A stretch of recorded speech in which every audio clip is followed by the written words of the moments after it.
Welcome to the Flicks, Picks, and the Nitpicks, and I'm your humble host, Newz718, and we're going to start getting into a lot of talk over the Marvel is Sony fiasco.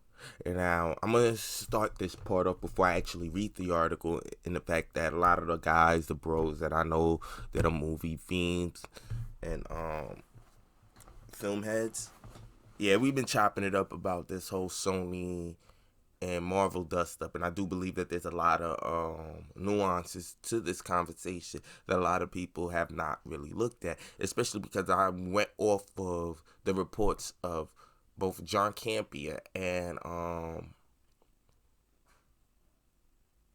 Grace Rudolph, Grace from Beyond the Trailer, and they reported it. Now, a lot of people are jumping in. In the beginning, everybody was anti-Sony, which I didn't understand because, and this might dovetail into a different type of conversation, because this is where fans do not belong in business conversations. The fans are so one-dimensional that all they care about is Sony giving them what they want. Give Spider-Man back to Marvel, and it's like, they bought it. How about something that you bought from me, I tell you should give it back to me because I treat it better. Just give. Not even sell, give it back. You out your goddamn mind. This is business. When people buy something that you sold, honestly, it's theirs. Fair and square. Any business that they agreed upon after the fact, in terms of, well, maybe we could negotiate something over maybe like a 3-movie plan, that this is how we're going to move forward in a joint venture in which both of us can benefit.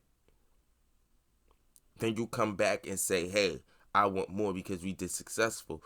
What the deal was that we'll take it back if we don't get cross $1 billion. The deal was that if it crossed $1 billion, from what I understood, the conversation was that the Sony deal was that if it didn't cross $1 billion, then Sony can take it back from their deal. That's what we were worried about before, but it crossed $1 billion. No one was really that worried because they knew Spider-Man was going to cross $1 billion. But just before it crossed $1 billion, that was the chatter online. Now we're here. It's crossed $1 billion. And Sony feels that now that, we crossed $1 billion, we made you a lot of money, we want more. Whoa. Pump your brakes, buddy. What do you mean you want more? That was the deal. You don't then say, well, the deal was that as long as you can make the next film cross $1 billion, we'll re-up. You did that. You don't then get to re-up and say, well, we re-up now, so I think it's about time that not only do we re-up, I think you owe me more money. It don't work that way. And everybody that's, be it film pundit to the run-of-the-mill fan, they're assuming that made business sense. No, it don't. Because now what you're doing is you're pulling a power move. And that's the thing that no one's understanding. And even more so when you read, I like the fact that the likes of which John Campia and others did their due diligence to go through the article and then some, because it seems like, and we're going to read the article together, but it seems that it wasn't just that they were concerned with. They were concerned with also everything that is Spider-Man. They wanted in on and production rights. You understand? If they're fighting to put up 50% so they can get even more so the business deal will look fair. But why do we need your money? I didn't need your money. What they're trying to do is get, if you ask me, as you can see, it's all about making sure the books look right. Disney has Aladdin, that's the Billy Goat. Captain Marvel's a Billy Goat. Lion King is a Billy Goat. I believe they might have had another $1 billion movie this year.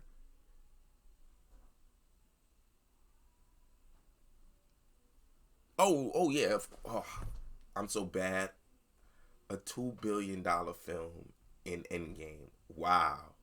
We shall not talk of this. We shall not talk of this. The big baby. So you 4 movies.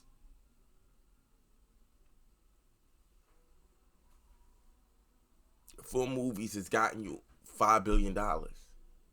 Let's count that again. Endgame, Captain Marvel,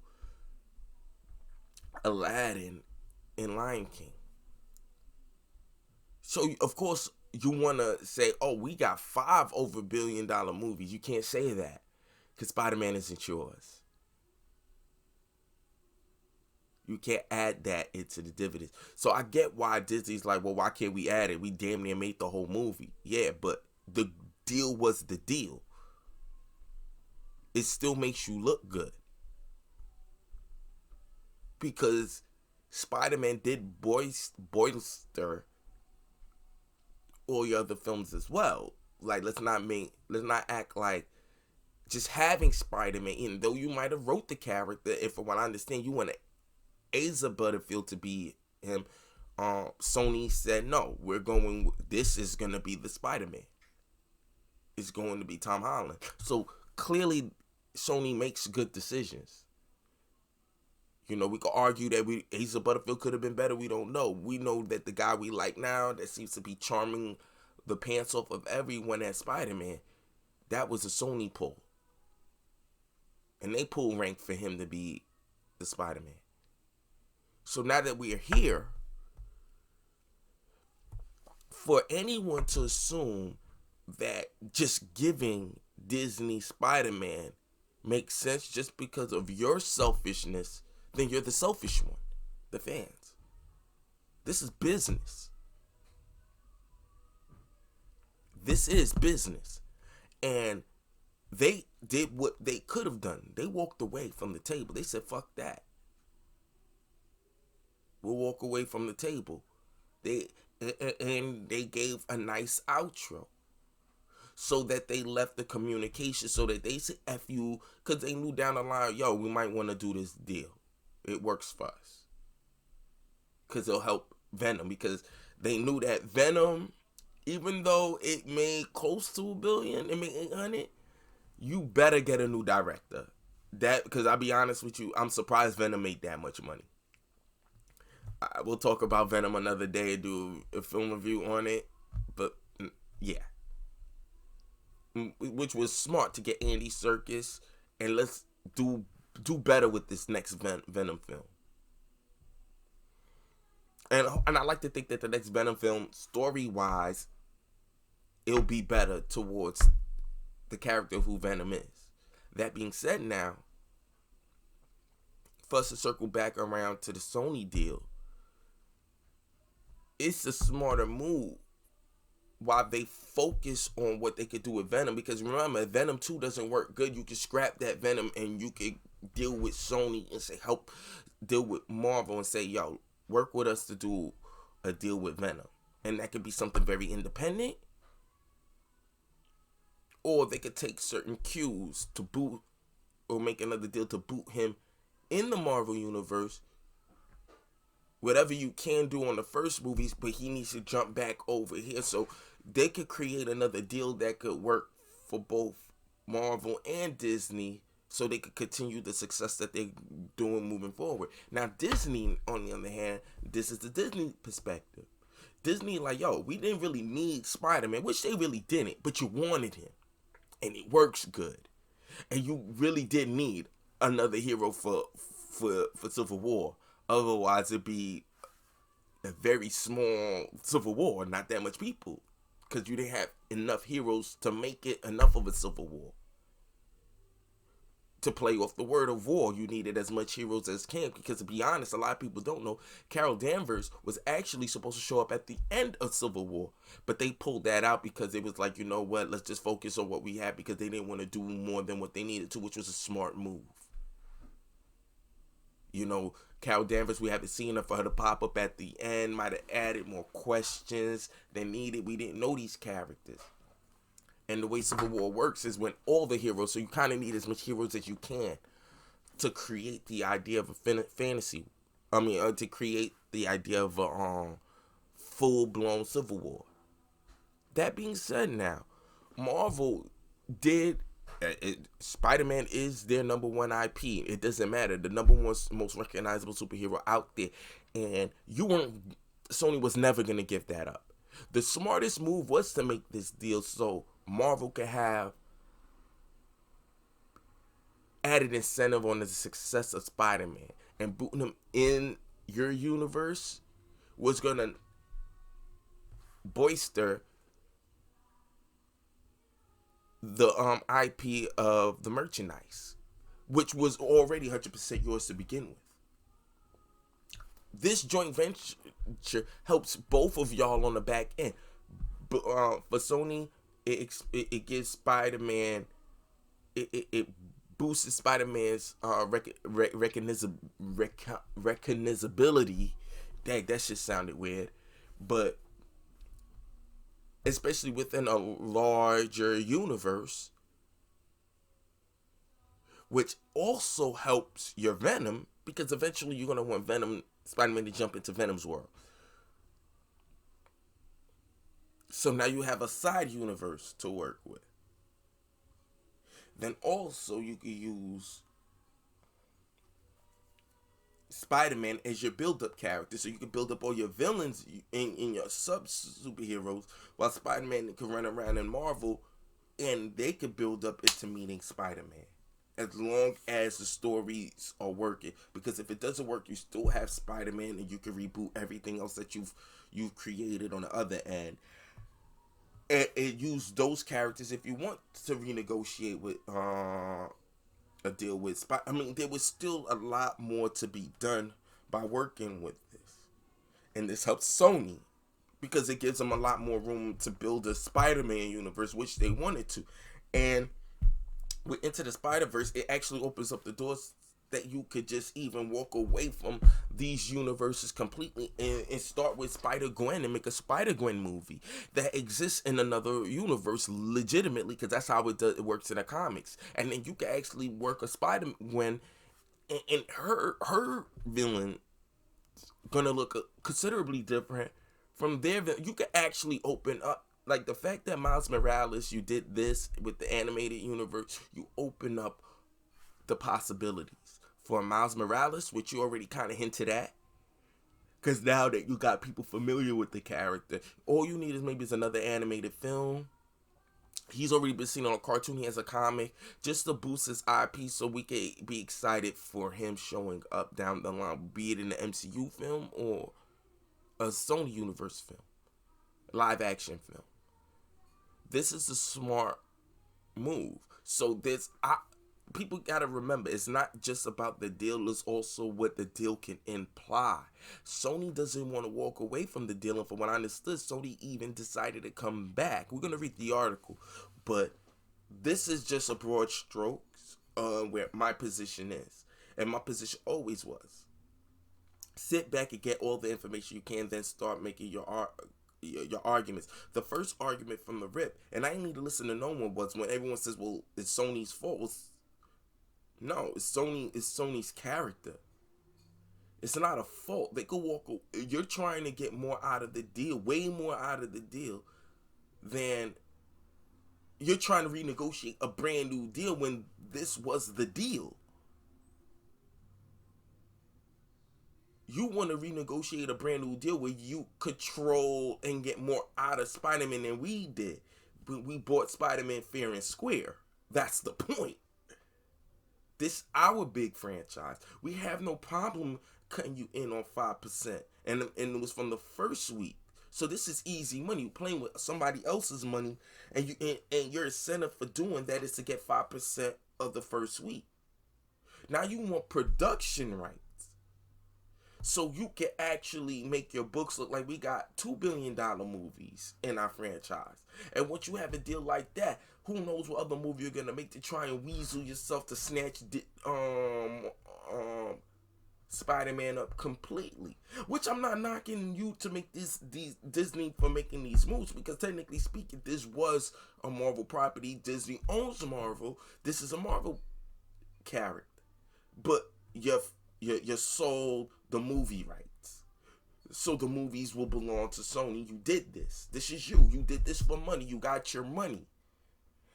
And Sony's not selling it, but Sony's willing to do a deal with you so you can use it, so it can work best for everyone, and you can make how much you can make on the back end. This is how it works. You don't then come back and try to make, well, you can, I guess. I mean, it's within your right to, because this is two businessmen. So you're saying, hey, this is what we want to do. We want 50%. This. And Sony said, well, kick rocks. We'll just take our thing, and they did the high road. We'll take it doesn't, that deal does not work for us. We'll take Spider-Man. We're sorry that it ain't work. And notice they only focused on Kevin Feige because they like Kevin Feige.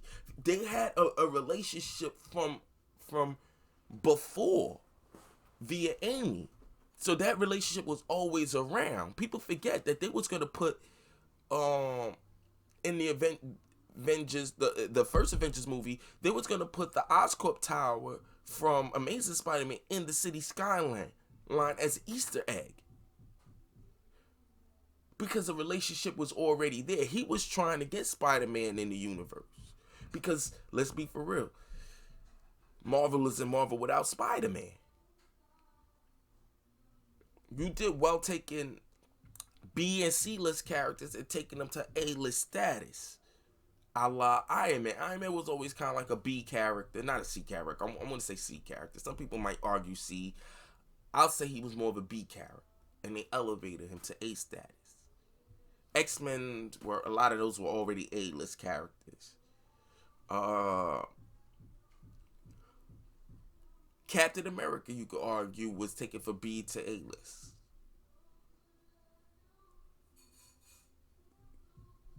Because, I mean, to be honest, at that point, Marvel was more focused on Spider-Man and X-Men. And you can say Avengers group was an A-list group with mostly B and C-list characters. When we're dealing with the exposability and the fame of the whole Marvel universe. X-Men were reigning supreme. The mutants were reigning supreme after Spider-Man. Then you get into the Avengers. Individual Avengers. So you can't get mad. Like, Hulk was always an A-list character, I'll say. I think Hulk was always considered A-list. You know, because he was the most famous of all of them. That being said, now, you can't get mad that Sony walked away. And they did it on a high road. Shout out to Sony for that, because they did it on a high road. They shouted out Kevin Feige. They were disappointed, but they hoped that maybe one day down the line that this would be something that we could readdress, and we could still do business down the line. And they left the doors open. Smart way of doing business. But let's get into this article that was posted August 20th, 2019 at 5:45 p.m. by Alex Abad Santos. Report: Spider-Man will leave the MCU as Marvel and Sony end their partnership. The character's cinematic future suddenly looks bleak at best. There may be no future for Spider-Man in the Marvel Cinematic Universe, according to a report from Deadline. Disney and Sony have recently been at odds over Marvel's involvement in Sony's rebooted Spider-Man franchise, and the disagreement has resulted in both sides walking away from what has been a very successful partnership, per Deadline's Mike Fleming Jr. Marvel Studios President Kevin Feige won't produce any further Spider-Man films because of an inability by Disney and Sony Pictures to reach new terms that would have given the former and co-financing stake going forward. Disney asked the future Spider-Man films be a 50-50 co-financing arrangement between studios, and there were decisions that this might extend to other films in the in the Spider-Man universe. Sony turned that offer down flat, and I don't believe they even came back to the table to figure out a compromise. The movie bucks at 2015 agreement between the two film studios under which Sony, which owns the film rights to Spider-Man aka Peter Parker, would allow Marvel to welcome the character into the Marvel Cinematic Universe. The web-slinger would go on to be played by Tom Holland in 2016's Captain America Civil War before making his solo debut in 2017 in Sony and Marvel's co-produced Spider-Man Homecoming. He then later appeared in Avengers Infinity War, Avengers Endgame, and his own sequel, and the co-produced Spider-Man Far From Home.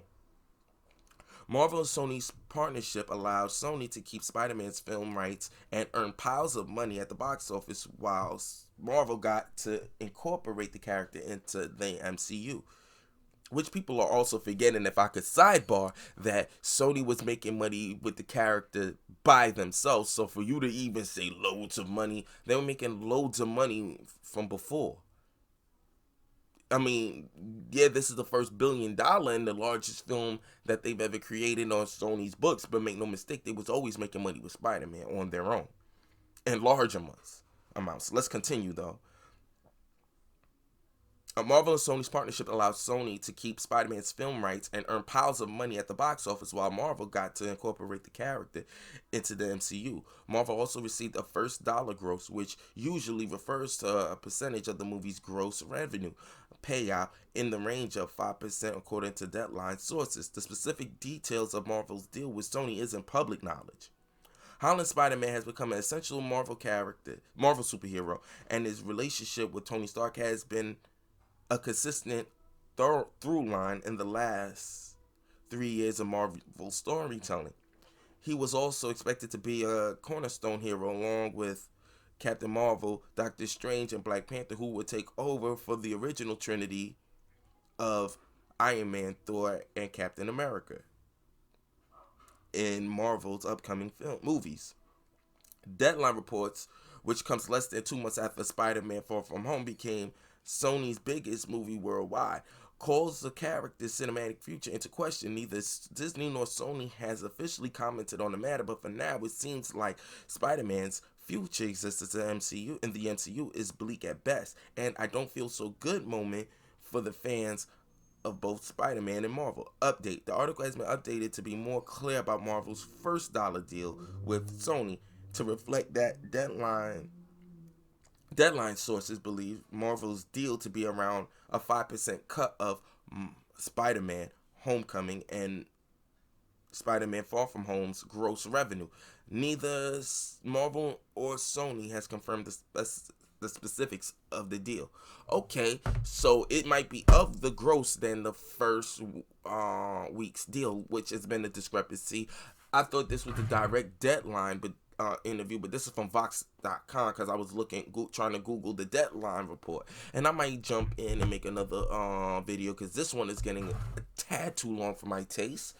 But after reading that, I hope that makes it even more clear. And this seems to be a little bit of a tad bias towards Marvel because everybody wants Marvel to control it.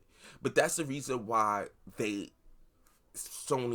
deal was that you control the story and how they boost it with final say so going through Sony, of course, because even though everything in the stories are coming up through Marvel, Sony has a final say so.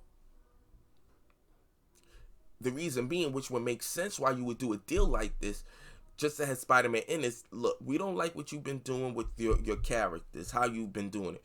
We have a proven model. Let us work Spider-Man. Yeah, you'll have final say-so on everything, but let us work it because we have a better model to make a larger universe that you could jump off from.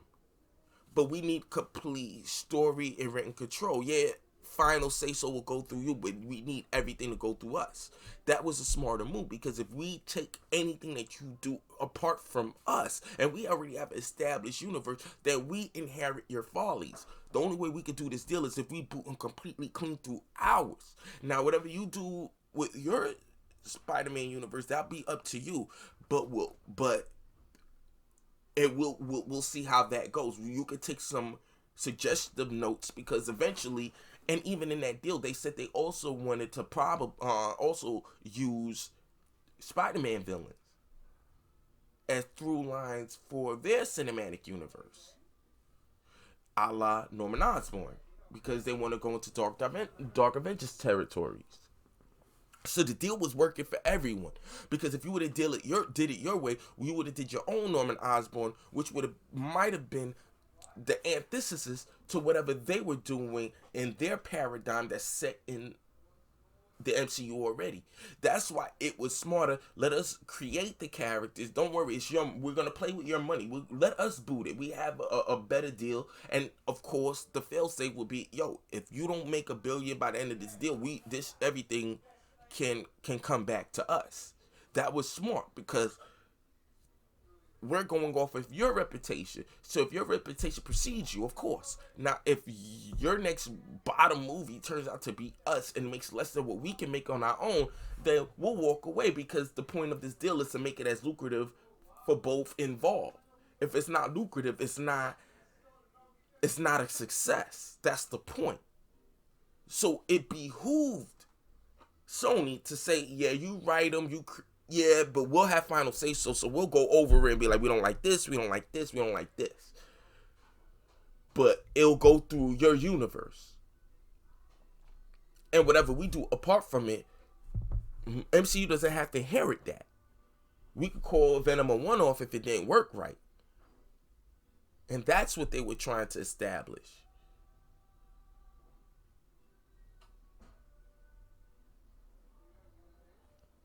That said, now we can see why the deal was made this way.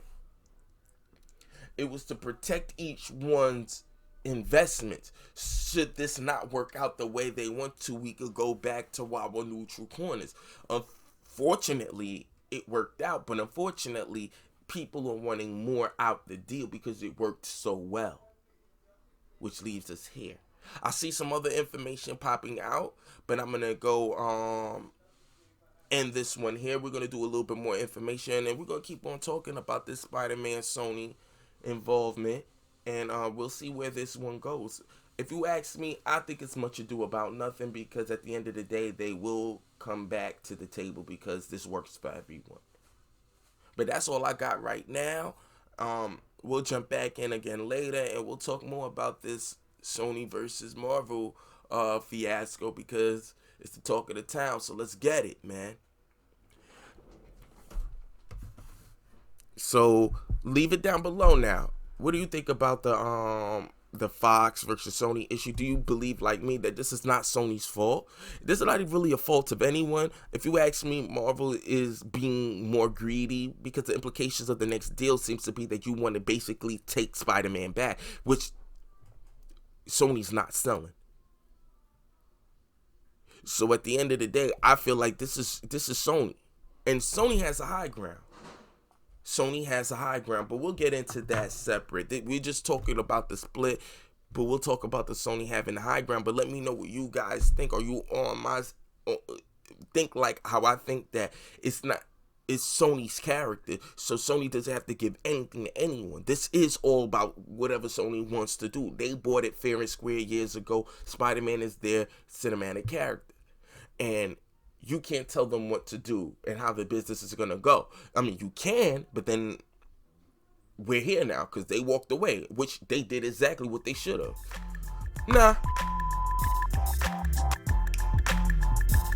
But like I said, let me know what you guys think. Like, share, subscribe, and till next time, and like always, till I have a better out.